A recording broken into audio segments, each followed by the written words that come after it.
The aquaporins seem to be nature's solution for moving water across cell membranes, but like any other narrow pore, not at the same time. If the salt gradient is directed in one direction, for example, take a human red blood cell, drop it into a beaker of seawater, it's hypersaline.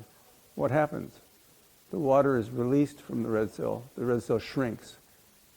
Take the same red cell and drop it into fresh water, distilled water. The opposite happens.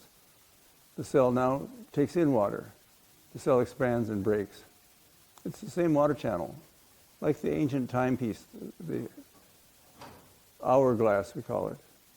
Water can move in either direction, but it's determined by the osmotic gradient.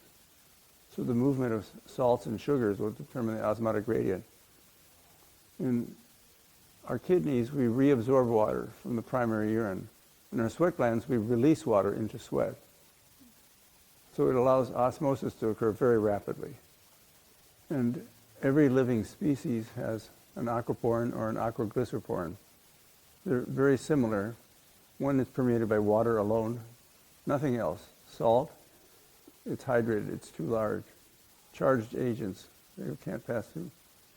So it allows osmosis to occur rapidly. The other subset are called aquaglyceroporins because they're permeated by water plus glycerol. So if we compared the aquaporins in your brain to the aquaporins in the roots of that plant, they'd be clearly related, not identical. They seem to have some specialty features. I mentioned the water selectivity or the water plus glycerol selectivity. We know that in the renal collecting duct, this is the final part of the nephron where the final concentration of water occurs. It's regulated by vasopressin, released from the pituitary in response to dehydration. When the pituitary senses dehydration due to increased sodium concentration, vasopressin is released. And vasopressin works through the V2 receptor in the collecting duct principal cells, which allows maximum water reabsorption. So a young person playing tennis or jogging on a hot day in the sun becomes a little bit dehydrated, vasopressin is released, and they concentrate the urine maximally. Same young person goes to a party, rehydrated, rested, has a half a liter of beer. The opposite.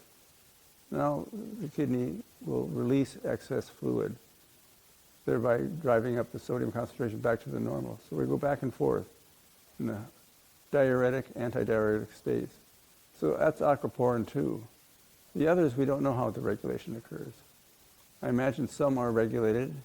So far, there's no evidence that they're actively gated, like ion channels. But the reason we can't be absolute is because water is not electrically silent. You can't measure by electrophysiology the movement of water. So there are some things we know for sure, but there are many more things we don't know. Well, I guess I would say the next big challenge is to do something useful. My mother, who's 95 years old, never went to university. But when I won the Nobel Prize, she politely informed me it's still more important to do something useful, to use this information to help our patients. And that's where we're involved right now.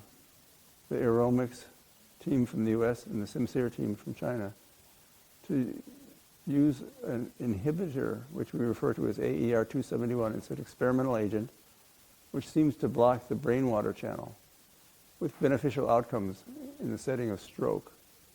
So that's the next challenge that I see. In terms of the basic science, there are always new challenges, but I think to find out something useful therapeutically would be a major advance because there's no great therapy right now. The project has gone quite far, starting with the idea that the water channel and brain is likely to be involved in the problems of brain swelling, brain edema. It's easy to recognize that if you twist your ankle when you're playing tennis or jogging, it'll swell up. Capillaries are ruptured. After about a week on crutches, the swelling goes down. In our brain, however, it's surrounded by the skull, the cranium, which is fixed.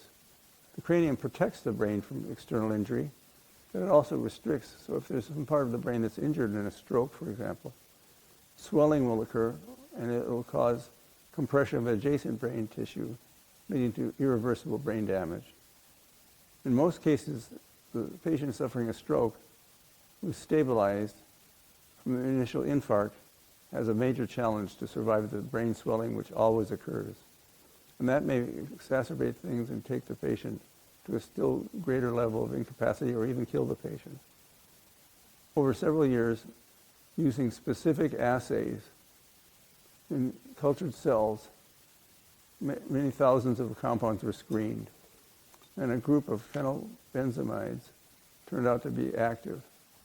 And they further investigated these and modified these, and they came up with Aeromics 270 and 271. 271 being a precursor, which is well tolerated and absorbed well, and it's activated. So that took several years. Then they tested this in rodent models of stroke. And in all of the studies, it showed great promise of preventing stroke or reversing stroke if it's administered not too long after the onset of the injury. So we're talking about the course of about 10 years. The most recent work was to take it through phase 1 clinical testing, and the agent was proven to be safe. The next stage, of course, is phase 2 clinical testing. It's safe, but is it useful? Will it be effective? And that's a huge project, a huge undertaking. So the partnership of Aeromics with Simcere is the solution to that. And there's much enthusiasm, but it's still a new agent. It's not guaranteed that this will be a big success. Diabetes is treated with insulin. 100 years ago, there was no insulin. That discovery changed everything. We hope it will be something of that magnitude. I think this was not a project I undertook with the idea I would get a Nobel Prize, but it was a chance observation. I'm a blood specialist. I was studying the rhesus blood group antigen in red cells because it's an important clinical entity and had never been isolated before. And in those isolations, we had a contaminating molecule, which was very curious. So I think it was a chance observation, curiosity, and an opportunity led to the isolation of the molecule.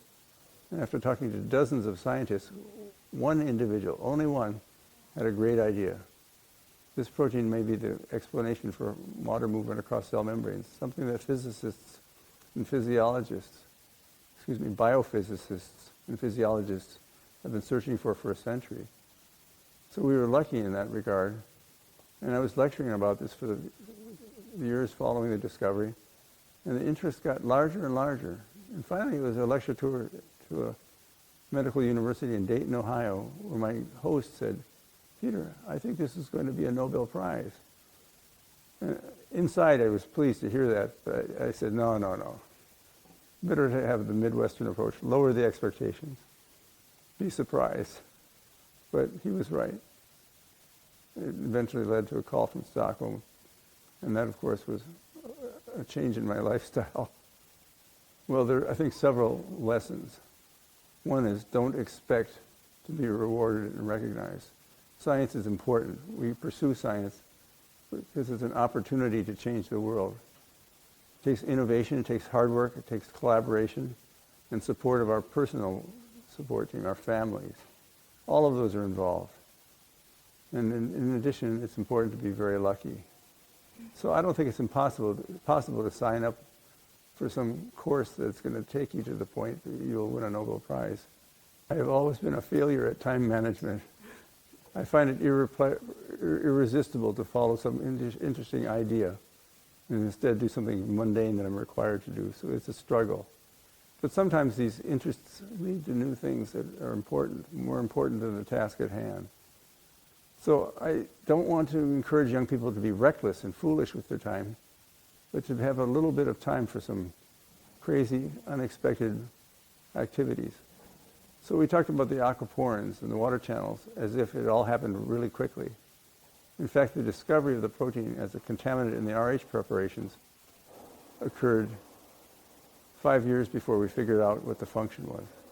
We weren't working on it full time, but I was talking to people, thinking, and when I got a great idea with the collaboration, it worked.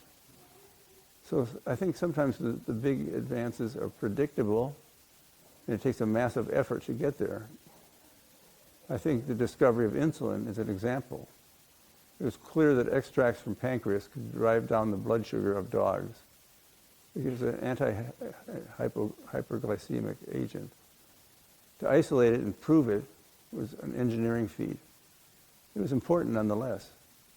I think this year's prize in medicine, which was awarded to my great friend Greg Semenza from Johns Hopkins, Bill Kalin from Harvard, and Peter Radcliffe from Oxford, for the discovery of the factors leading to oxygen response. They knew it was there, and they were able to isolate it and, with clear planning, demonstrate its importance. So that's another style of discovery. Carefully planned, hypothesis-driven. My style is maybe a little more reckless. That's why I sometimes tell journalists I identify more with Huckleberry Finn than with Albert Einstein. Well, I'm still interested in wild activities in the outside, but as you can see, I'm 70 years old. I have Parkinson's disease. I'm a grandfather. So I try to be a little more cautious. But this is like the 5th international trip I've taken in the last 2 months. I'm not running a laboratory any longer. I've closed my laboratory. I'm focused on science as a form of diplomacy between countries, and science for the well-being of the disadvantaged in Africa. So that's what my concentration is now.